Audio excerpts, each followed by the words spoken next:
Alhamdulillah, wassalatu wassalamu ala rasulillah, Sayyidina wa maulana Muhammad ibn Abdillah, wa ala alihi wa sahbihi wa man tabi'ahu wa mawalah. Ashhadu an la ilaha illallah wahdahu la sharika lah, wa ashhadu anna sayyidana Muhammadan abduhu wa rasuluhu la nabiyya ba'dah. Allahumma salli ala sayyidina Muhammadin nabiyil ummi wa ala alihi wa sahbihi wa barik wa sallim. Qala Allah Ta'ala fil Qur'anil azim wa huwa asdaqul qailin. A'udzu billahi minasy syaithanir rajim. Ya ayyuhalladzina amanu taqullaha haqqa tuqatih wa la tamutunna illa wa antum muslimun. Wa qala ta'ala fi ayatin ukhra, ya ayyuhalladzina amanu taqullaha wa qulu qawlan sadida yuslih lakum a'malakum wa yaghfir lakum dhunubakum wa man yuti'illaha wa rasulahu faqad faza fawzan 'azima. Ibadallah, usikum wa nafsi bitaqwallahi wa ta'atihi faqad fazal muttaqun. Wa kana mulkuhu 400 sanah. Begitu disebutkan dalam kitab sejarah. Wa kana mulkuhu 400 sanah. Dia berkuasa 400 tahun lamanya. Penguasa tunggal syarqan wa gharban, dari mulai belahan timur dunia sampai ke barat, tunduk dalam kekuasaannya. Lalu kemudian datanglah Nabi penyeru kepada tauhid, menghadap penguasa yang hebat, raja segala raja di atas dunia. Menyembahlah kepada Allah. Lalu apa jawabnya? Dengan sombong dan angkuh dia berkata, Arabbun ghairi, Arabbun ghairi, adakah Tuhan lain selain aku? Adakah yang lebih berkuasa di dunia ini selain aku? 400 tahun membuat dia merasa bahwa dia Tuhan. Sampai-sampai keluar dari mulutnya, Arabbun ghairi, adakah Tuhan selain aku? Lalu kemudian apa yang terjadi? Allah subhanahu wa ta'ala mengirimkan ba'udah. Dalam Al-Quran Allah mengatakan tidak malu menciptakan ba'udah, nyamuk. Innallaha la yastahi ayyadriba masalam ma ba'udah. Allah tidak malu menciptakan seekor nyamuk. Wa ma fauqaha, lebih kecil daripada nyamuk. Apa yang terjadi? Nyamuk itu masuk ke dalam lubang hidungnya, terus ke dalam batang hidungnya, sampai ke otaknya, dan nyamuk itu pun menggigit otak di kepalanya. Lalu kemudian dia mengambil martel memukul-mukul kepalanya, sampai orang-orang di sekelilingnya menyangka dia gila, sampai dia habis usaha, makin sakit, tak dapat dirasakan, tak dapat diceritakan, tak dapat diungkapkan bagaimana rasanya, dan akhirnya dia pun mati. Dicatat dalam sejarah, dia bernama Namruz. Begitu Allah bercerita tentang orang-orang angkuh dan sombong. Dia tidak mati disambar petir, dia tidak mati ditimpa batu besar, dia tidak mati karena sesuatu yang hebat, tapi dia mati karena makhluk yang hina, yang kita pun dapat membunuhnya dalam satu kali tepukan. Berpuluh nyawa nyamuk akan mati. Tapi begitu Allah Ta'ala ingin menunjukkan kesombongan, keangkuhan orang-orang yang merasa dirinya Tuhan, jawabannya adalah kuasa Allah Subhanahu wa Ta'ala. Hari berganti, musim berubah, dunia ini diisi oleh orang-orang yang angkuh dan sombong. Selesaikah dunia dengan matinya Namruz? Tidak. Lahir lagi generasi yang lebih canggih daripada Namruz, lebih kejam daripada Namruz.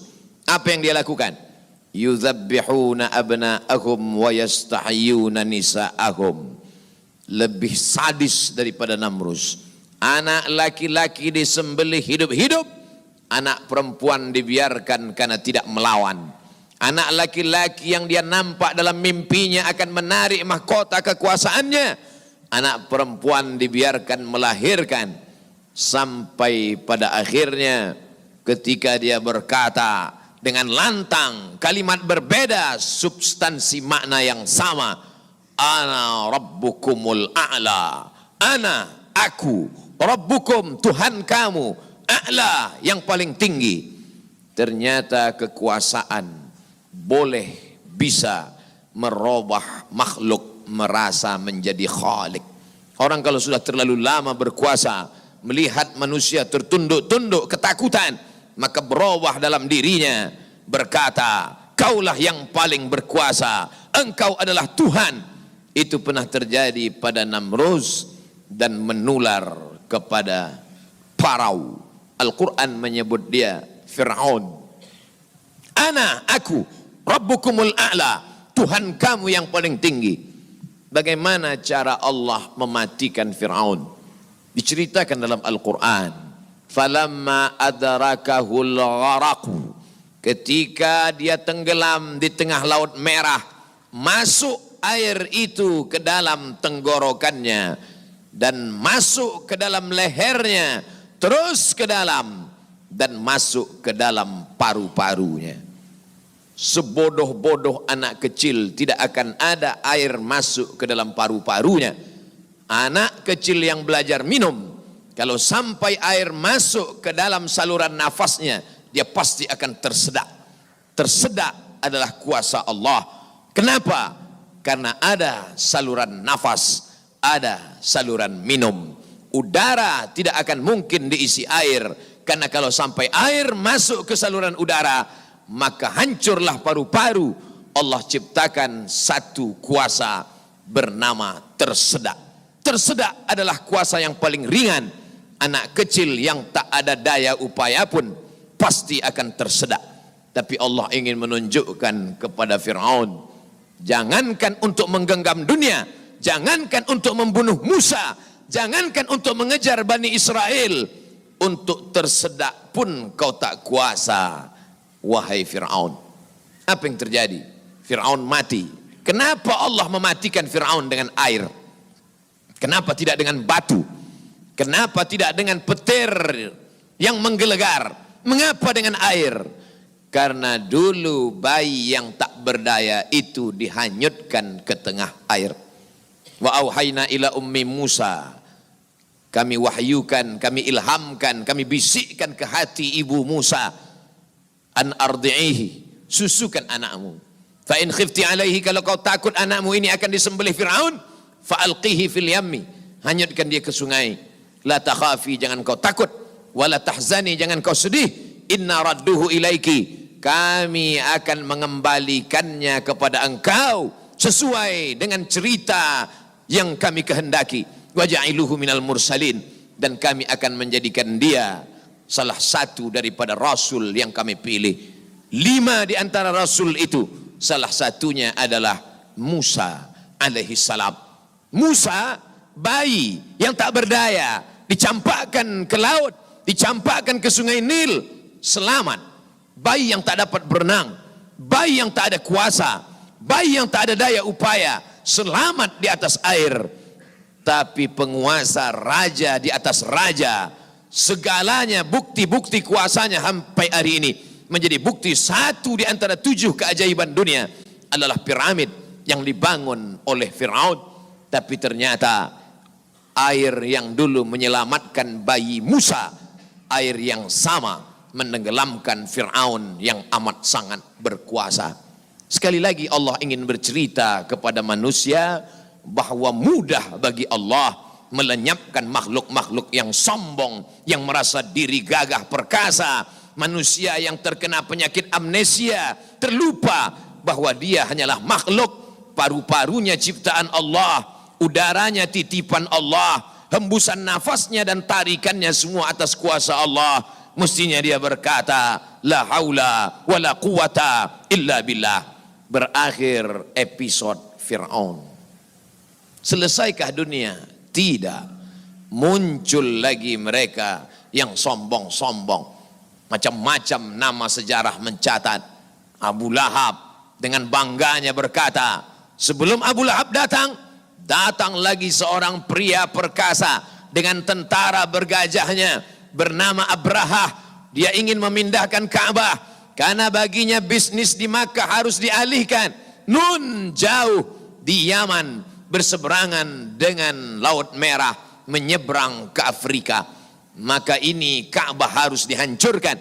Dia bawa pasukan bala tentara sampai akhirnya pasukan gajah tidak ingin bergerak. Gajah makhluk Allah, binatang, tahu mengenal Allah Subhanahu wa taala. Dia paksa gajah itu berdiri dengan pawang-pawangnya. Akhirnya gajah itu berjalan karena amat sangat terpaksa dan di bawah tekanan. Sampai akhirnya apa yang terjadi? Datang Abdul Muttalib membawa kunci Ka'bah. Dia serahkan kepada Allah. Dia katakan di depan pintu Ka'bah, inna lihadzal baiti rabban yahmih. Sesungguhnya Ka'bah ini ada Rabb, ada Allah yang menjaga dan memeliharanya. Bukan aku yang menjaganya, kuserahkan kepada penjaganya. Inna lihadzal baiti rabban yahmih. Sesungguhnya Ka'bah ini ada penjaganya, kuserahkan dia kepada engkau ya Allah. Apa yang terjadi? Fa arsalna alaihim tayran ababil. Kami kirimkan kepada mereka burung ababil yang dibawanya tarmihim, melontar, melempar mereka pasukan Abraha bergajah bihijaratin, dengan batu-batu min sijil, yang dipanaskan di atas api neraka. Apa yang terjadi pada pasukan Abraha? Faja'alahum ka'asfim ma'kul. Mereka seperti daun-daun yang dimakan ulat. Tahun peristiwa itu terjadi disebut dengan Amul Fil, tahun gajah, tahun kelahiran Sayyidina wa Maulana Muhammad sallallahu alaihi wasallam. Hari berganti, musim berubah, isi dunia sebenarnya itu-itu saja, namanya berbeda, tapi sebenarnya makhluknya itu-itu saja. Dia pernah bernama Namrus, dia pernah bernama Fir'aun, dia pernah bernama Abrahah. Selesaikah dunia? Belum. Dunia terus berlanjut, melahirkan makhluk-makhluk. Ada yang rendah hati dan tawadu, ada yang zuhud dan ridha, ada yang mencari kemuliaan Allah, ibtigha'a mardatillah.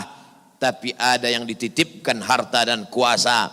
Pertama dia merasa dia punya, lama-lama dia merasa alam semesta pun bersimpuh sujud di kakinya. Karena dia lihat tidak lagi ada orang yang berani mendongakkan kepala, tidak lagi ada yang berkuasa, tidak ada lagi yang berani bersuara keras, lantang, semuanya ketakutan. Sampai akhirnya dia berkata dalam hati, aku adalah penguasa jagat raya. Kemana mereka semua? Mati. Ketika penguasa-penguasa dunia modern dengan kecanggihan teknologi berkata, kami bisa menangkal gempa. Gempa sebagaimana apapun kuatnya bisa kami atasi. Ternyata begitu ujian Allah itu datang, bangunan yang mereka bangun porak-poranda, hancur berkeping. Datang lagi satu penguasa berkata, kami yang paling banyak jumlahnya di atas dunia, kami yang bisa menguasai alam semesta. Mana itu Tuhan? Mereka tak pernah mengenal Tuhan, karena mereka adalah komunis, karena mereka adalah ateis. Bagi mereka agama itu hanyalah candu. Orang yang terkena narkoba bagi mereka sama dengan orang yang dimabuk oleh agama. Karena bagi mereka agama ini hanya opium saja. Manusia yang stres, manusia yang depresi, lalu dia menjalankan agama. Agama bertentangan dengan komunis, agama bertentangan dengan keyakinan ateis. A tidak, T Tuhan, is keyakinan ateis, keyakinan yang meyakini tidak ada Tuhan. Mana itu Tuhan? Tidakkah kita melihat ucapan mereka sama seperti ucapan Fir'aun, yang keluar dari mulut mereka sama seperti yang keluar dari mulut Namrus? Mana kuasa Allah?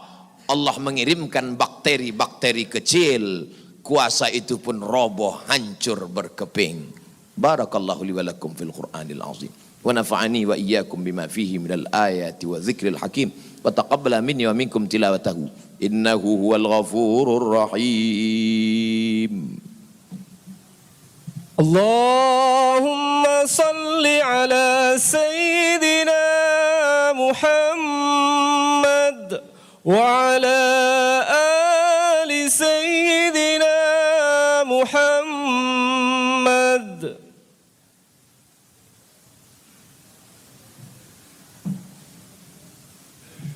الحمد لله الذي بنعمته تتم الصالحات والصلاة والسلام على سيد السادات وعلى آله وأصحابه أهل الفضائل والكرامات.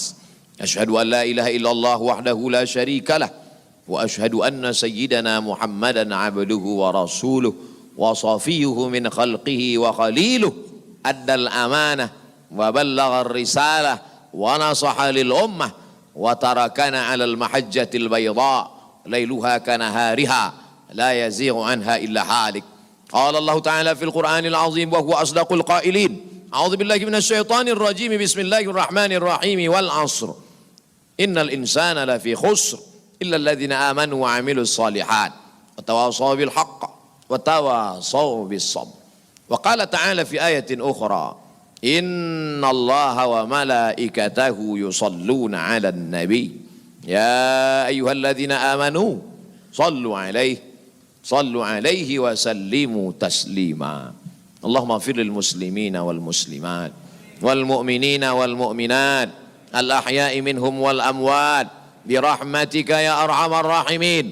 اللهم أعز الإسلام والمسلمين واخذل الكفرة والمشركين ودمر أعداءك أعداء الدين. اللهم انصر إخواننا المجاهدين المستضعفين في فلسطين. اللهم انصر إخواننا المستضعفين في أيغور.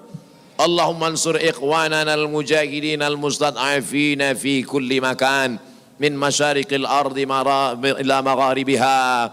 اللهم انصرنا على القوم الكافرين، اللهم انصرنا على القوم المنافقين، اللهم انصرنا على القوم الظالمين، اللهم انصرنا على القوم الفاسقين. لا تدع لنا في مقامنا هذا وفي ساعتنا هذه ذنبا إلا غفرته، ولا هما إلا فرجته، ولا دينا إلا قضيته، ولا مسافرا إلا وصلته، ولا مريضا إلا شفيته، ولا حاجة من حوائج الدنيا والآخرة لك رضا ولنا فيها صلاح إلا قضيتها ويسرتها يا أكرم الأكرمين. عباد الله، أوصيكم ونفسي بتقوى الله وطاعته فقد فاز المتقون.